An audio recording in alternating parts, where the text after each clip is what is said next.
चलिए आज हम लोग देखते हैं भाग नंबर 2 अनुच्छेद नंबर 5 से 11 तक।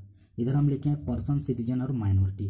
पर्सन मतलब कोई व्यक्ति हो गया, नॉर्मल कोई भी व्यक्ति है, दूसरा जगह से कहाँ आया, इंडिया घूमने के लिए, या फिर कुछ देखने आया है, या फिर टूरिस्ट के रूप में आया है, तो भी एक क्या है, नागरिक है। सिटीजन जो भारत का है वो भी कहीं है तो भी एक क्या है, नागरिक है। सिटीजन में ही कहता है माइनॉरिटी, अल्पसंख्यक जिसको बोलते हैं, तो भी एक क्या है, नागरिक है। नागरिकता के बारे में सबसे पहले उल्लेख मिलता है किसमें, अरस्तु ने इसका उल्लेख किया था सबसे पहले नागरिकता के बारे में। भारत का संविधान कब लागू होता है, 1950 ईस्वी में भारत का संविधान क्या होता है, लागू हो जाता है। अब भारत का संविधान जो बनाया था उसको पता कैसे चले कि कौन भारत का नागरिक है, कौन रहेगा भारत का नागरिक और कौन दूसरा जगह का नागरिक है। तो इसके लिए अनुच्छेद नंबर 5 में दिया गया 3 क्राइटेरिया दिया गया। कहा गया कि उसका जन्म के आधार पर, मतलब वो व्यक्ति अगर इंडिया में जन्म लिया है तो ऑलरेडी भारत का नागरिकता उसको मिल जाएगा। उसके बाद उसके माता पिता भारत का होना चाहिए, ठीक है। तीसरा में कहा गया संविधान लागू होने से पहले अगर भारत में रह रहा है तो भी क्या है, भारत का नागरिक है। अनुच्छेद नंबर 6 में दिया गया कि 19 जुलाई 1948 से 19 पहले पाकिस्तान से आने की नागरिकता, मतलब अगर इसके पहले 19 जुलाई 1948 एक डेट रखा गया था कि इसके पहले आप पाकिस्तान से इंडिया आए हैं तो आपको नागरिकता दिया जाएगा, और अगर 19 जुलाई 1948 के बाद भी आए हैं ना तो आपको भी नागरिकता दिया जाएगा, लेकिन आपको 6 मंथ का वेट करना पड़ेगा। इस चीज़ के बारे दिया गया है 6 में, ठीक है। 6, 7 और 8 उस टाइम के तात्कालिक कारण को देखते हुए बनाया गया था। ये सब एग्जाम में जल्दी नहीं पूछता है, केवल कारण जान लो इसका। भारत से पाकिस्तान मतलब क्या होता था कि भारत का लोग चला गया पाकिस्तान, फिर पाकिस्तान में गया तो वहाँ उसको ठीक नहीं लगा, तो फिर क्या किया, वो फिर प्लानिंग बनाया कि नहीं हमको हिंदुस्तान ही जाना है या फिर भारत में ही जाके रहना है, तो फिर से भारत आएगा और फिर भारत की नागरिकता उसको भी दिया जाएगा। कैसे, 1 मार्च 1947 के पहले या फिर बाद में गया उसको भी भारत की नागरिकता दिया जाएगा। 8 नंबर में कहा गया है कि भारत के बाहर रह रहे यदि माता पिता भारतीय हो, जैसे लाला हरदयाल वो कनाडा के सैन फ्रांसिस्को से आंदोलन करता था, मैडम भीखाजी का मत जर्मनी का स्टुटगार्ट से चलता था, तो वो सब कहाँ का था, इंडियंस था, तो उसका बच्चा सबको तो भारत का नागरिकता मिलेगा। तो इसके लिए भी क्राइटेरिया रखा गया था कि अगर उसका माता पिता भारत का है तो उसको भी भारत की नागरिकता दिया जाएगा।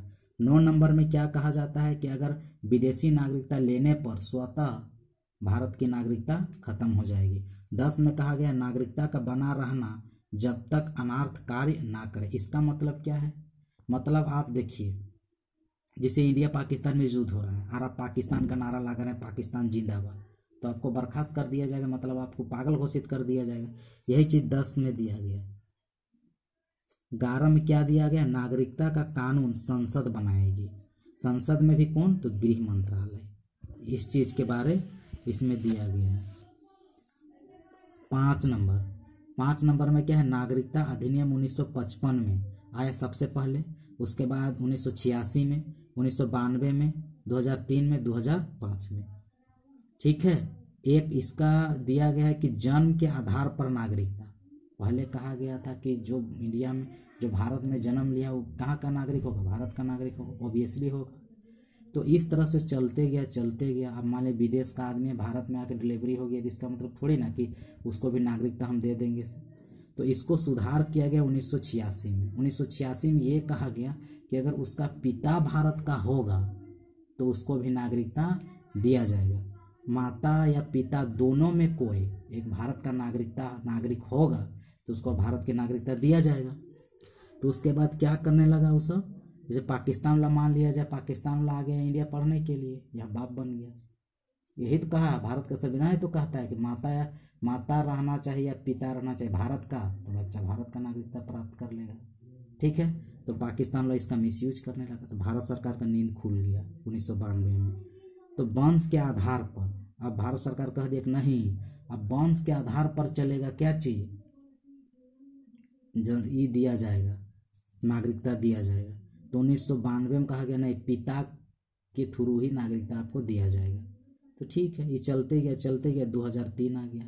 2003 में सानिया मिर्जा ने केस कर दिया सुप्रीम कोर्ट में जाके, सानिया मिर्जा कहा कि तब महिला और पुरुष में कहा अलग है, आप तो बोलते हैं कि समान अधिकार सबको है। तो उसके बाद क्या कहा गया, सुप्रीम कोर्ट वाला का ठीक है, जब इस तरह का बात है तो 2003 में दोनों वैलिड कर दिया, मतलब कह दिया कि माता या पिता कोई भी भारत का है तो उसको भी भारत का नागरिकता दिया जाएगा। इस चीज़ के बारे में कहा गया था इसमें। 4 नंबर इसमें कहा गया पंजीकरण के द्वारा भी आपको नागरिकता दिया जा सकता है। ये क्वेश्चन पूछेगा, पहले 5 साल था अब 7 साल हो गया है, ठीक है। तो 7 वर्ष के बाद आपको क्या दिया जाएगा, भारत की नागरिकता दिया जाएगा। पंजीकरण करके जैसे आप यहाँ इंडिया में रिफ्यूजी के रूप में रह रहे हैं तो रहते रहते आपको 7 साल हो जाएगा, उसके बाद आपको यहाँ की नागरिकता हो जाएगा। नहीं तो आप आए 2 महीना आए, आपको नागरिकता दे देगा, पता चला कहीं बम फेंक दिए फिर भाग गया। इसीलिए आपको 7 साल रहना है, यहाँ समझना है, इंडिया को समझना है, उसके बाद आपको नागरिकता दिया जाएगा। उसी के बाद आप फॉर्म एलिजिबल हो सकते हैं भरने के लिए। उसके बाद ये देसीकरण, देसीकरण मतलब क्या होता है कि आप जैसे हिंदुस्तान आए, यहाँ के कोई भी कल्चर को आप एडॉप्ट कर लिए, जैसे आप कोई भी भाषा संगीत कुछ भी सीख लिए तो उसको बोलते हैं 10 साल के बाद आपको भी नागरिकता दिया जाएगा, उसको बोलते हैं देसीकरण। एक होता है अर्जित भूमि द्वारा, जैसे हम लोग तिब्बत को जीत लिए तो तिब्बत को इंडिया में मिला लेंगे तो वहाँ के जितने भी पॉपुलेशन है सबको नागरिकता दिया जाएगा भारत का, तो इसको बोलते हैं अर्जित भूमि। समान मतलब कोई भी आएगा उसको भी समान, जैसे त्याग, बर्खास्त और वंचित, ठीक है। उसके बाद देखते हैं यहाँ की कहाँ कहाँ से हम लोग लिए हैं। तो देश ब्रिटेन से हम लोग लिए हैं एक नागरिकता, ठीक है, उस एक हरी नागरिकता कहाँ से लिए हैं, ब्रिटेन से लिए एकल नागरिकता। यहाँ 2 प्रकार का नागरिकता नहीं है कि आप बिहार का भी नागरिकता ले लिया, इंडिया का भी नागरिकता ले, इस तरह से नहीं, केवल भारतीय इंडियंस का ही नागरिकता दिया जाता है। उसके बाद फर्स्ट संविधान संशोधन 1986 में हुआ था नागरिकता के बारे में, जो कि अभी बताएं, ठीक है। उसके बाद प्राप्ति आप 5 तरह से कर सकते हैं, किस मंत्रालय का अधीन आता है, गृह मंत्रालय का अधीन आता है। आगे हम लोग समझेंगे एनआरसी और सीए क्या चीज़ है, ठीक है। आप लोग चैनल को सब्सक्राइब जरूर करें, ठीक है, ओके।